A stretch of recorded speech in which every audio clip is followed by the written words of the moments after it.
Adidas pop-up in New York City. We're in Soho right now. I think we'll just do run and gun right here. We'll just walk and talk. So they approached me about curating just some vintage pieces, and what we typically do is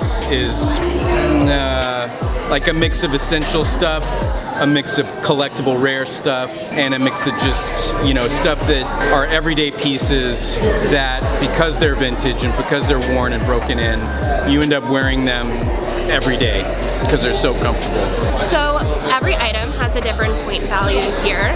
Nothing in the entire pop-up is for sale for actual dollars. Once you walk in, you're able to trade in old unused clothing for a point value. Every pound of unused clothing that you just have in your closet or you just don't want anymore is worth at this pop-up for 2 points for 1 pound. So if you look at a piece like this for 8 points, that would be 4 pounds worth of clothing that you turn in, no dollars exchanged, and you get to leave with a really cool one-of-a-kind piece.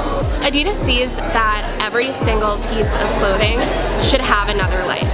There's no reason that there should be so much textile waste, and something that they really want to do is end that. So first step is to don't throw out your old clothing. Bring it in, give it another piece of, you know, another life for someone else who'll really care for it, be able to customize it, wear it in a different way. Divert it from the landfill, and then you're able to have something really cool. Edvin Thompson. Yes. Creator. Clearly. Yes, a brainchild, Theophilia. Okay, can you actually break down the inspiration behind your capsule right here? Yeah, I think this collaboration is very meaningful, considering when I started with Theophilia back in 2016. While like working within my means, I didn't have like, you know, enough funds to really get these luxe yardage of fabrication.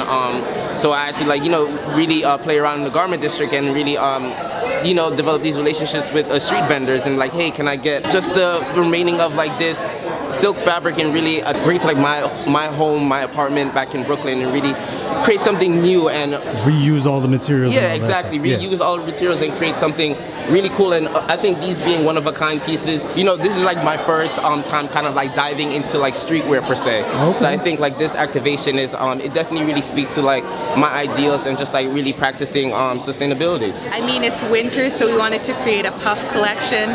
We sell vintage online, and a lot of the stuff that comes through has a lot of damages, broken zippers, etc. So this collection is kind of solution-based, where we wanted to save these items from the landfill, so we upcycled them, gave them new life, and this is the puff collection. We got this cool vest. Okay. Got a little puff skirt, which I'm wearing right now. Is that like half of a puffer jacket right there? No, it's actually completely made out of like a thin windbreaker jacket. Oh. And then we added insulation and did all the quilting ourselves. So it's all made from scratch. I got my skirt too. Very nice, very nice. What's your favorite piece? My favorite piece has got to be this bag.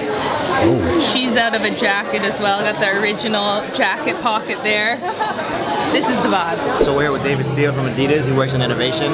We were asking him what's next for Adidas after doing sustainable products and a pop-up event like this. So David, you want to speak to us a little about it? Yeah, absolutely. So the exciting part about today is that we don't have to lie about anything. This is part of our philosophy, part of how we kind of run the business every single day. And you know what you're seeing today is the next phase of how our sustainability efforts, with a focus on keeping plastic out of landfills. So we've been industry leaders and pioneers for about 20 years now, and I think the work that was done at the time was fantastic. But as we now start to kind of kick on and think about like a second life for the product, a third life, everything you're seeing here today is with a focus on keeping plastic outside of a landfill. And the coolest thing for me with a design background is that you're seeing all these amazing designers that have the power to redefine what a new garment looks like.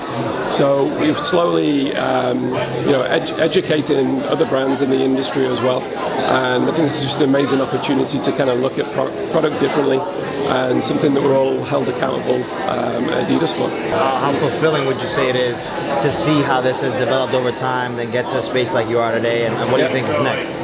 Yeah, it takes time, and I think authenticity is huge, right? You can't fake this stuff. stuff. And I think, like, you know, if you go to the app and you see the Give Back program that's been initiated, they've tried to make it as easy as they can for the consumer to return the garments.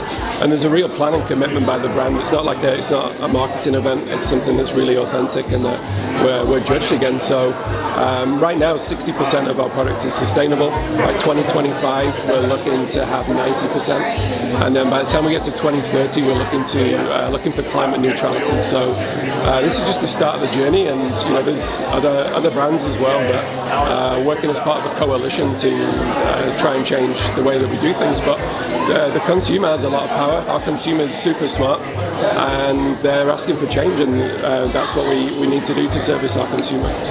So we just gave you a quick look at the Adidas Choose to Give Back NYC pop-up. It's only active for one day. A lot of cool pieces, a lot of substance behind the designs, the art, and just this whole movement.